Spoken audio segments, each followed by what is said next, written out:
Hey guys, welcome back to The Interceptor, and we are here with another one of the top 10, and today we're going over the top 10 skill champions in MCOC for January 2022. Now, this is my personal opinion, however, I will not let how much I like each champion influence where they are in this list.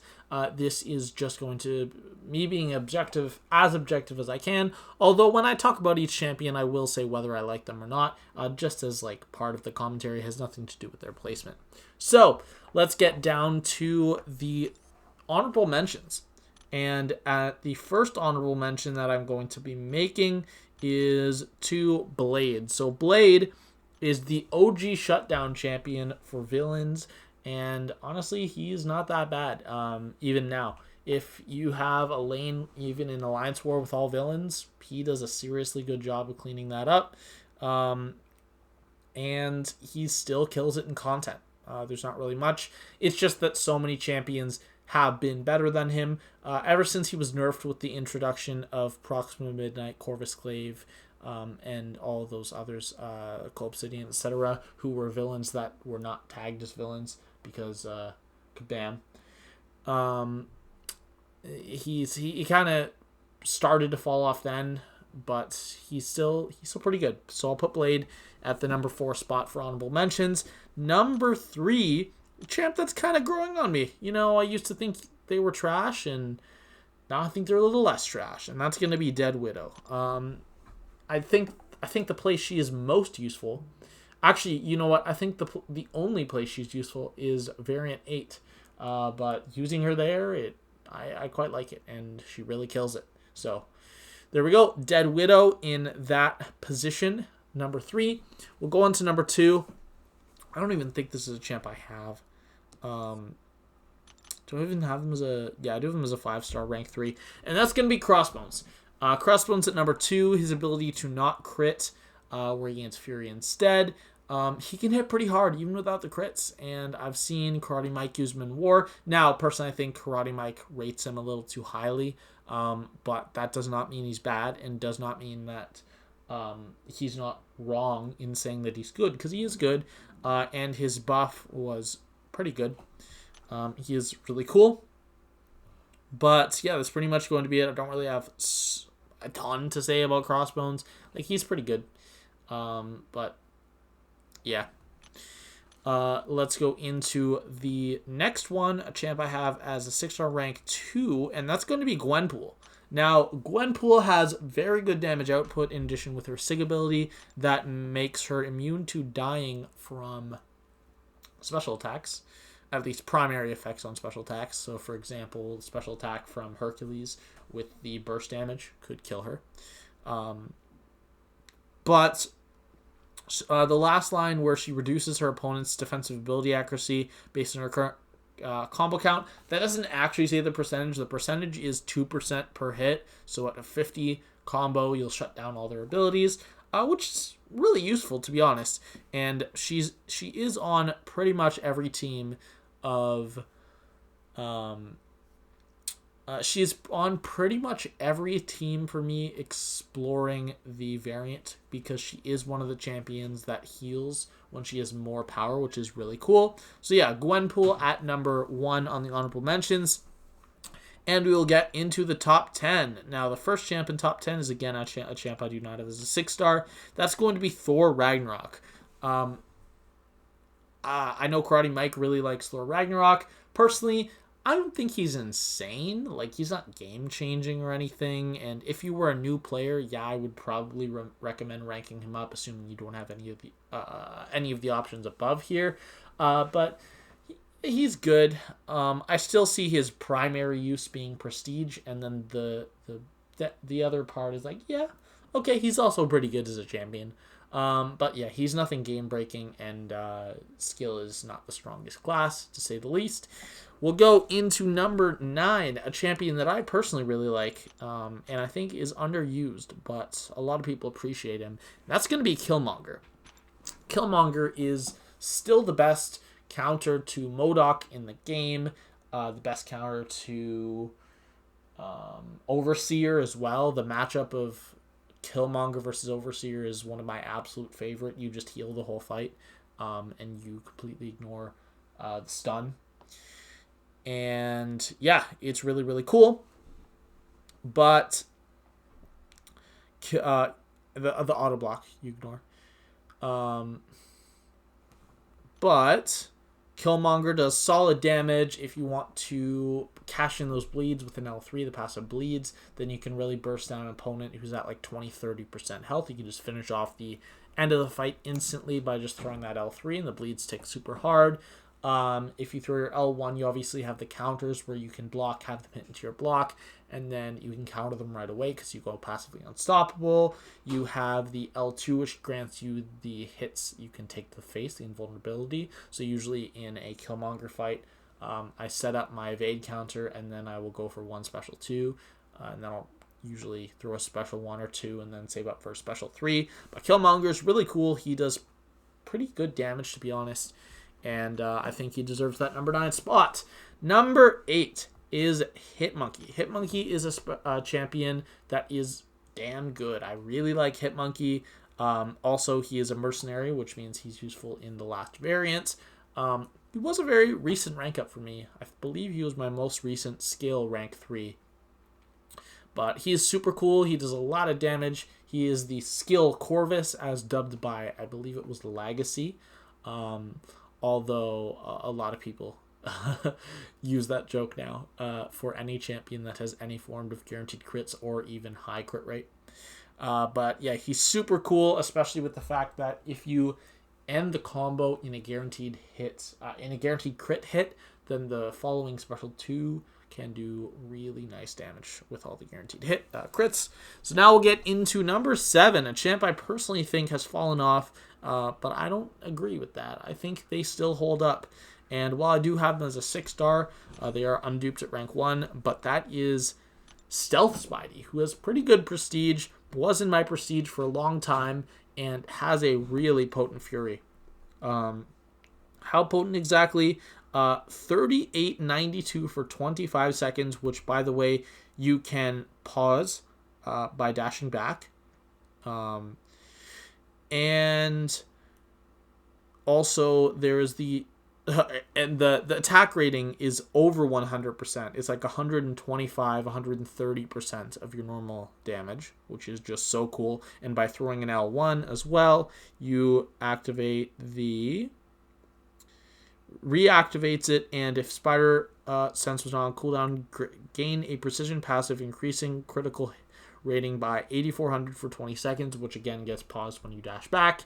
That is super potent. That is basically makes him like an 80 or a 75 to 80% crit rate champion, which is really useful. He was the number 1 option for taking down 5 of the 6 lanes of the 6.3 the 7.2 Gwenmaster, because he was able to use the furies that you get in the Invisible Woman phase, and by dashing back he pauses the duration so you can just keep building them up, which is really cool. And then at number 6, a champion I do not have. Do I even have him as a 5-star? No, I don't have him as a 6-star or a 5-star, and that is going to be ShangChi. We'll go to the 6-star. There we go. ShangChi is super cool. I know one person that loves him and uses him in Alliance War all the time, which is Taters, and the gameplay looks really awesome, and I've seen videos of him getting a bit Abyss solos, which is really awesome.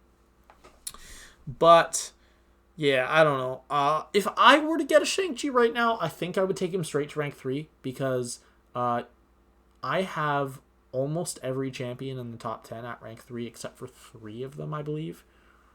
1, 2, 3, 4 of them. So I have 6 of them in the top 10.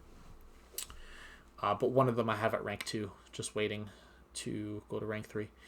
And yeah, ShangChi is super cool. He is very useful. The shrug off is super useful. He gets slow. He can become unblockable to get openings. He can hit into the block to stun. And yeah, ShangChi is just awesome, so he deserves that number 6 spot. Now for a champion that actually kind of skyrocketed since I made my last list. In my last list, he was number 7. And Kingpin has grown on me a little bit. Now, I still don't think he is that game-breaking champion that many people think he is. He is a champion that desperately relies on the Hood synergy to be good in Alliance War, and the Mr. Sinister synergy is also very, very big for him, although that one you can definitely get away with not having. It's actually similar to the Hood synergy for Ghost, where it's great, but you can definitely get away with not having it. And Kingpin, I did have to use him in Alliance War recently, and to be honest, I didn't like it. But he has good damage. He has good utility, provided he is a synergy. But he's really just a champ that I acknowledge is good, but I don't like. So I think he deserves that number 5 spot, but I just don't like him. Number 4, this is a champ that actually got that went down in the list, and this is going to be Aegon. Now, while Aegon is a very, very good champion, I just think that his use is too focused in very long-term content. Now, while he is still a very good option for act content, for example, if you want to build up your combo to have a great option to kill the Grandmaster, to do the 7.2 Gwenmaster, like there's a lot of things he can still do well, and he does stand up in he stands up to his reputation in act content. I just don't think that he does it incredibly well, but I will still give him the number 4 just because of how insanely dominant and very clearly the number 1 option he is for stuff like Labyrinth and Abyss. Number 4. And at number 3, this is a champ that went up in the list when Aegon went down. Originally, I had 3 Aegon and this champ at number 4, and they got swapped, and that is going to be Moleman. Moleman is getting more and more use, and now he has been good for a long time. He was trash when he came into the game, but since his buff, he has been good for a long time. He does not need his Sig ability whatsoever. He is incredibly useful, and yeah, he's just a great champion. You got Shrug Off, you've got Bleeds, you've got Unstoppable for your openings, you've got guaranteed crits when you're in Frenzy. The L2 with the guaranteed crits just keeps cycling L2s with skill boosts, and he is just really, really good. So that is going to be Moleman. Also, there's the fact that whenever he's under 10 Frenzy, or 10 Mole Mass, I believe it's called Mole Mass, right? Monster Mass, excuse me. When he's below 10 Monster Mass, Moleman's heightened senses allow him to predict his opponent's movement, granting him true accuracy, ignoring all evade and auto block effects. Great for evade champions. It's also great for champs like MODOK with the auto block.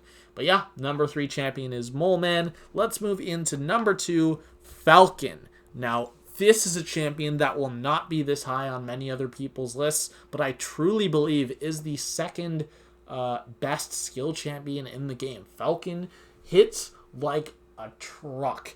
He does not have guaranteed crits, but he has a higher chance to crit while locked on, and it also, depending on the Sig, grants you additional critical rating, which is more damage. Dupes and double dupes are great for him, so I'm never sad to pull Falcon again. I'm just always very happy. And yeah, he counters evade while locked on, and his L2 is a guaranteed crit on the second hit. He's a champ that, again, can get back to an L2 from the L2 with skill boosts. His number 1 thing is the fact that he reduces defensive ability accuracy while striking, while locked on, which completely shuts down nodes like Ebb and Flow Knockdown, provided it's the second node, because the first one's immune to ability accuracy reduction. He shuts down things Protection, and also on Path 5, Section 2, he shuts down the Ebb and Flow Intercept permanently with an intercept while you are locked on, provided the defender is not immune to ability accuracy reduction, because none of the nodes are. But if you then land an intercept while you're not locked on, then the timer will restart and then it'll eventually come back and you'll have to shut it off again. But that's very easy to avoid. So yeah, Falcon at the number 2. He hits like a truck. Also, every time the opponent attempts to evade or does evade,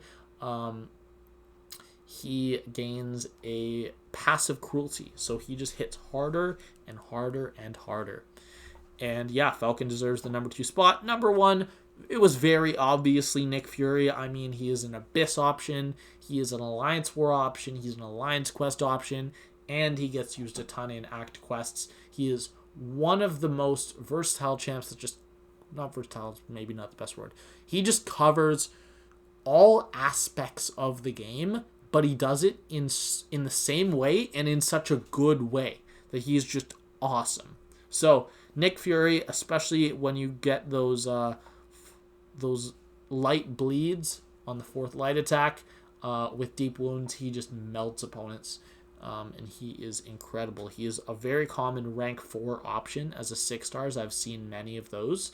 But yeah, Nick Fury, number 1 skill champion. So that is going to be all for the list. I'm just going to go over the champs that I said in the order. So for the honorable mentions, number 4 Blade, number 3 Dead Widow, number 2 Crossbones, and number 1 Gwenpool. And then the top 10 in order from 10 to 1 are Thor Ragnarok, Killmonger, HitMonkey, Stealth Spidey, ShangChi, Kingpin, Aegon, Moleman, Falcon, and then finally Nick Fury in first place. So please let me know what you think about this list in the comments. Put how much you agree or disagree with my choices, and if you disagree a lot, let me know who your top 10 is, and I'll probably respond to your comment.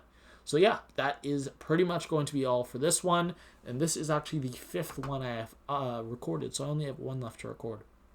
But the first one goes live tonight, the Mystic one, so look out for, I guess at this point it will already have been out for 4 days, but go back and watch it if you missed it. So that's going to be it, and I will see you guys later. Bye.